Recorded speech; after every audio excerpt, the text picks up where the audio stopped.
everyone, welcome back to Newbies in the Christ. Man, this is a hard journey, I will say that. Right before I clicked play, I was heavily distracted. This is a tough journey, man. That's all I'm gonna say. This is a very tough journey, bro. Like, it's no joke. It's not easy. It's not a blueprint for it. I was thinking I was gonna go right back into the second upload, but you know how the internet is, you know how social media is. It's easy to get distracted, get on there, continue to scroll for about 10, 15 minutes, but got to get back to that word, Jumping right into it again. The last one I uploaded was Genesis chapter 1, or we start off chapter 1 through 3. As promised, we're going to start on chapter 4 and see where that leads off. Don't have a format, time frame or anything yet, a system of how I want to do things. I'm just kind of free flowing until I figure it out. So continue to show me grace and bear with me. All right. So we got Genesis chapter 4. Now Adam knew Eve, his wife, and she conceived and bore Cain, saying, I have gotten a man with the help of the Lord. And again she bore his brother Abel. Now Abel was a keeper of sheep, and Cain a worker of the ground. In the course of time, Cain brought to the Lord an offering of the fruit of the ground, and Abel also brought of the firstborn of his flock of their fat portions. And the Lord had regard for Abel and his offering, but for Cain and his offering he had no regard. So Cain was very angry, and his face fell. The Lord said to Cain, Why are you angry, and why is your face fallen? If you do well, will you not be accepted? And if you do not do well, sin is crouching at the door. Its desire is contrary to you, but you must rule over it. I love it. Cain spoke to Abel, his brother, and when they were in the field, Cain rose up against his brother Abel and killed him. So let's go back. I'm curious. Let's go back real quick. Let's go back to verse 2, actually. So, and again, she bore his brother Abel. Now Abel was a keeper of the sheep, and Cain a worker of the ground. In the course of time, Cain brought to the Lord an offering of the fruit of the ground, and Abel also brought of the firstborn of his flock and of their fat portions. And the Lord had regard for Abel and his offering, but for Cain his offering had no regard.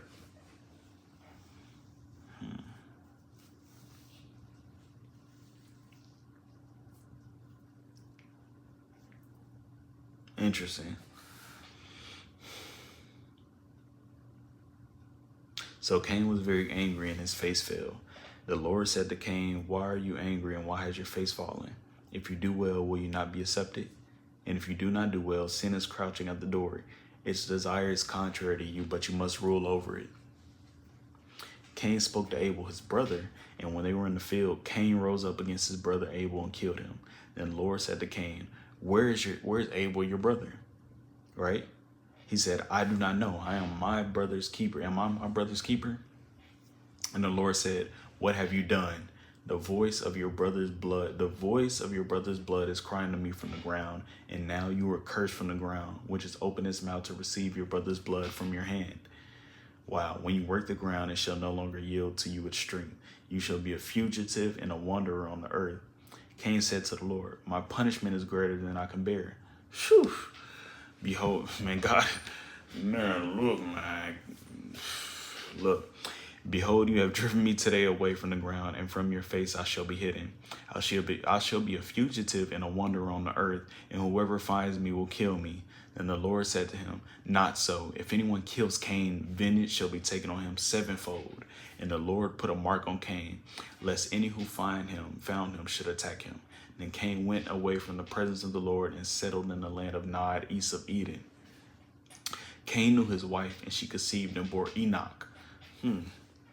When he built the city, he called the name of the city after the name of his son Enoch. To Enoch was born Arad, and Arad fathered Mehujael, and Mehujael fathered Methuselah, and Methuselah fathered Lamech. And Lamech took 2 wives. The name of the one was Adah, and the name of the other was Zillah. Adah bore Jabal. He was the father of those who dwell in tents and have livestock. His brother's name was Jubal. He was the father of all those who play the lyre and pipe. Zillah also bore Tubal-Cain. He was the forger of all the instruments of bronze and iron. The sister of Tubal-Cain was Naamah. Lamech said to his wives, Ada and Zillah, hear my voice. You wives of Lamech, listen to what I say. I have killed a man for wounding me, a young man for striking me. If Cain's revenge is sevenfold, then Lamech's is 77-fold. And Adam knew his wife again, and she bore a son and called him Seth. For she said, God has appointed for me another offspring instead of Abel, for Cain killed him. To Seth also a son was born, and he called his name Enosh. And at that time, people began to call upon the name of the Lord. Genesis 4, we're on chapter 5. Adam's descendant. So, excuse me, reading the title. So Genesis chapter 5, verse 1. This is the book of the generations of Adam. When God created man, he made him in the likeness of God. Male and female, he created them, and he blessed them and named them man when they were created. And when Adam had lived 130 years, he fathered a son in his own likeness after his image and named him Seth. The days of Adam after he fathered Seth were 800 years. He had sons and daughters. Thus all the days that Adam lived were 930 years, and he died. When Seth had lived 105 years, he fathered Enosh. Seth lived after he fathered Enosh 807 years and had other sons and daughters. Thus all the days of Seth were 912 years, and he died. Man, I want to live for 912 years, man. That'd be awesome.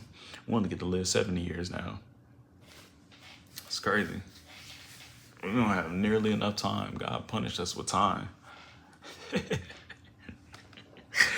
Oh man, really, you don't have as much time, man, because your youthful, energetic years are kind of like in a specific time range. It's interesting. You don't really have that much time to create a legacy. It feels like. Wow. Oh man, I'm laughing to myself because God is funny, man. Y'all probably gonna think I'm crazy, but these people were living 800, 900 years, man. We only get 70. That does not feel right. When Enosh had lived 90 years, he fathered Kenan.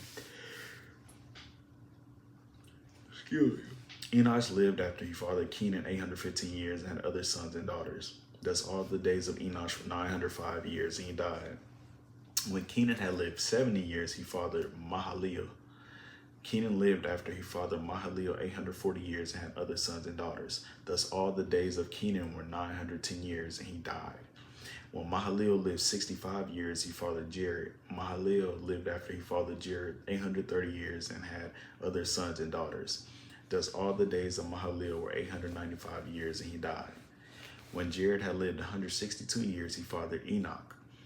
Jared lived after he fathered Enoch 800 years and had other sons and daughters. Thus all the days of Jared were 962 years, and he died. When Enoch had lived 65 years, he fathered Methuselah. Once again, if I'm butchering these names, please let me know. Correct me at any point. Enoch walked with God after he fathered Methuselah 300 years and had other sons and daughters. Thus all the days of Enoch were 365 years. Enoch walked with God, and he was not, for God took him. When Methuselah had lived 187 years, he fathered Lamech. Methuselah lived after he fathered Lamech 782 years and had other sons and daughters. Thus all the days of Methuselah were 969 years, and he died. When Lamech had lived 882 years, he fathered a son and called his name Noah, saying, out of the ground that the Lord has cursed, this one shall bring us relief from our work and from the painful toil of our hands. Lamech lived after he fathered Noah 595 years and had other sons and daughters. Thus all the days of Lamech were 770 years, and he died. After Noah was 500 years old, Noah fathered Shem, Ham, and Japheth. We got Genesis chapter 6 here. Excuse me, y'all. It's interesting. So it's titled in the ESV version of the Bible, Increasing Corruption on Earth. So I don't have great memory of Genesis chapter 6. So excuse me, y'all. It's like midnight over here. So this is gonna be a refresher for me. All right, Genesis chapter 6, verse 1. When man began to multiply on the face of the land and daughters were born to them, the sons of God saw that the daughters of man were attractive. and they took as their wives any they chose. Then the Lord said, my spirit shall not abide in man forever, for he is flesh. His days shall be 120 years. Then, the Nephilim were on earth in those days, and also afterward, when the sons of God came into the daughters of man, and they bore children to them. These were the mighty men who were of old, the men of renown. The Lord saw that the wickedness of man was great in the earth, and that every intention of the thoughts of his heart was only evil continually. Why? What happened? Was it sprung from Adam? He said, these were the mighty men who were of old, the men of renown. The Lord saw that the wickedness of man was great in the earth, and that every intention of the thoughts of his heart was only evil continually. And the Lord regretted that he had made man on the earth, and it grieved him to his heart. He regretted. That's a strong word right there. So the Lord said, I will blot out man whom I have created from the face of the land, men and animals and creeping things and birds of the heavens, for I am sorry that I have made them. But Noah found favor in the eyes of the Lord. But Noah found favor. These are the generations of Noah. Noah was a righteous man, blameless in his generation. Noah walked with God, and Noah had 3 sons, Shem, Ham, and Japheth. Now the earth was corrupt in God's sight, and the earth was filled with violence. And God saw the earth, and behold, it was corrupt, for all flesh and corrupted their way on the earth. And God said to Noah, wow, excuse me, y'all. So, okay, let's finish. Hold on, though. God said to Noah, I have determined to make an end of all flesh, for the earth is filled with violence through them. Behold, I will destroy them with the earth. Make yourself an ark of gopher wood. Make rooms in the ark and cover it inside and out with pitch. This is how you are to make it. The length of the ark, 300 cubits, its breadth, 50 cubits, and its height, 30 cubits. Make a roof for the ark and finish it to a cubit above, and set the door of the ark in its side. Make it with lower, second, and third decks. For behold, I will bring a flood of waters upon the earth to destroy all flesh, in which is the breath of life under heaven. Everything that is on the earth shall die. I will bring a flood of waters. This is verse 27. Behold, I will bring a flood of waters upon the earth to destroy all flesh. To destroy all flesh. That's crazy. Oh, man, that's crazy. I never even knew that. The reason why he did it, for behold, I will bring a flood of waters to destroy upon the earth, to destroy all flesh, in which is the breath of life under heaven.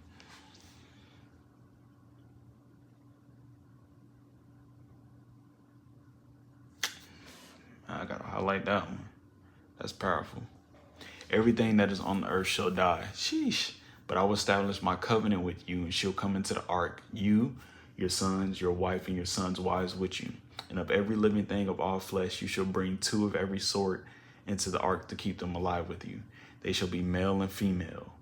Of the birds according to their kinds, and of the animals according to their kinds. Of every creeping thing of the ground according to its kind.